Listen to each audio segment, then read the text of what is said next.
In this session, we will talk about the importance of nodes and supernodes to every pioneer, and what are some examples of additional roles nodes can play on Pi network.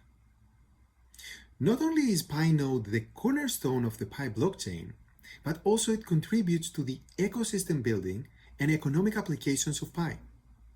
For example, in addition to securing the ledger, supernodes can also technically support applications of decentralized finance, which is also known as DeFi. These applications are such as tokenization of real-world assets and tokenization of real estate. But today, we're going to discuss a little bit more on why the node software is important even in non-blockchain sense, and how Pi nodes and blockchain matter to pioneers who neither serve as supernodes nor as nodes. The original vision of the Pi node software was never just limited to operating and supporting the blockchain. Of course, the blockchain, as it secures the ledger of transactions, it is certainly the core and base layer of the decentralization of Pi network. But the benefits of building a user-friendly node software is having extensibility of the functionalities of the node and a large group of people who can contribute to the applications of the node software. So today we want to share a little bit more about the long-term strategy of the node software beyond securing the ledger. Let's look at the network currently. We have over 200,000 pioneers who downloaded and installed the Pi node software, and there are over 60,000 nodes active every day, out of which 40,000 appear to be actively managed, for example, updating to the latest version all the time. A portion of these nodes will become supernodes, depending on the selection process based on the hardware operating systems, network performance, and various metrics we have. But what is the core team's plan for the people who are running the Pi node software who are not necessarily supernodes or nodes responsible for maintaining the ledger? Actually, we have great expectations for them, and we are open to any suggestions that build on top of our thoughts. First of all, the desktop Pi application serves as a redundant interface for the mobile application interface. Not only does it provide desktop or laptop accessibility to the mobile application functionalities, for example, the chats, mining status, future uses of Pi applications, but it also serves as one important step to decentralization in regard to the centralized points of mobile apps stores. App stores have been one point of centralization in the Pi network ecosystem all along. Given the controversy about cryptocurrencies, app stores are particularly strict in reviewing applications related to cryptocurrencies. And we experienced their centralized control over the last couple of years while we were developing Pi network. For example, our mobile application had to go through very rigorous review cycles before it gets approved and later on to stay live.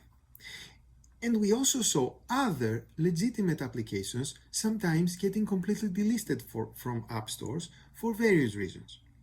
We hope this will never happen to Pi, but shall the app stores decide to remove our application from their stores for any reason, the node software will be our backup plan to still maintain the functionalities, the community, and the organization of the network. By having our node software that contains the Pi application component, we de-risk the possibility of any potential failure in centralized app stores. Okay, apart from maintaining and securing the Pi blockchain, nodes can also allow individuals to share computing resources and get compensated for it. Such computing resources include processing power, disk space, and network bandwidth. Note that these are not our immediate plans, but they are all possibilities that will come further down the line. Let's look at these use cases one at a time. Disk space. Think of it as a decentralized encrypted Dropbox that allows people to get compensated for securely storing files. Its implementation can be similar to BitTorrent in the notion that files will be stored in a decentralized network of nodes, while at the same time, Pi can have staking mechanisms that can make sure that all files stored on the Pi network are fully licensed. For example, if a file is found to be infringing someone's rights, the file's uploader could lose their stake. To put this in perspective, as a use case, the core team pays thousands of dollars every month to Amazon AWS for storing the Pi node software files so that pioneers can download them and install the Pi node. In the same manner, other websites and applications do the same. So instead of these websites paying Amazon, they could be paying that cost to pioneers, using Pi of course, thus creating a passive income opportunity to Pi node operators. Let's look at network bandwidth. This use case is also known as Content Delivery Networks, CDNs, and it is how the internet is able to scale today. For example, the Pi application, like any other app or website on the internet, contains both graphics, images, videos, and media, and it needs to ask the server individualized questions. For example, what is my Pi balance right now? So while the individualized questions must reach a Pi database to be answered, the vast majority of the graphics and media are the same for all members and can be actually answered by a decentralized server near that person.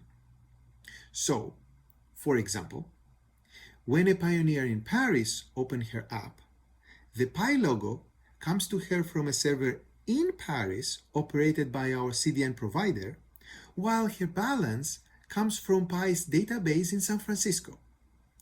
This process helps speed up the application tremendously because the majority of the data can be delivered fast from a nearby data center or computer, and they don't need to travel long distances through the Pacific Ocean. And that's something that all major apps on the internet do. They use CDN to deliver their content. Once again, to put this in perspective, the core team spends thousands of dollars a month to our CDN providers. But for Pi Network, with a distributed node network, there should be no need for such an intermediary CDN when there's tens of thousands of pioneer nodes in every corner of the world. There's probably a pioneer closer to you than any of the CDN servers. There may be one in the same building that you are right now. What if Pi nodes could utilize their unused network bandwidth to function as a decentralized CDN? If we were able to create such a CDN marketplace for pioneers, they could be receiving additional passive income for operating their nodes. Let's look at processing power. Every computer has one or more processors. These are called CPUs. And those CPUs are mostly unused during the day and completely unused during the night when the person is sleeping. Think of your processor more like your car. It is mostly sitting in your parking lot waiting for you to use it when you need it. At the same time, there are a lot of companies paying large monthly fees renting servers from cloud providers such as Amazon AWS.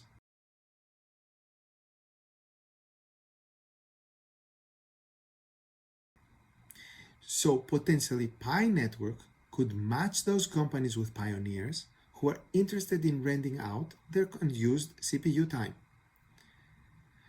According to our Pi node stats, every day there are over 380,000 CPU cores operated by Pi nodes, and they are unused about 69% of their time on average. Well, the good thing about sharing computing resources is that everyone could potentially participate in sharing them, even on a part-time basis.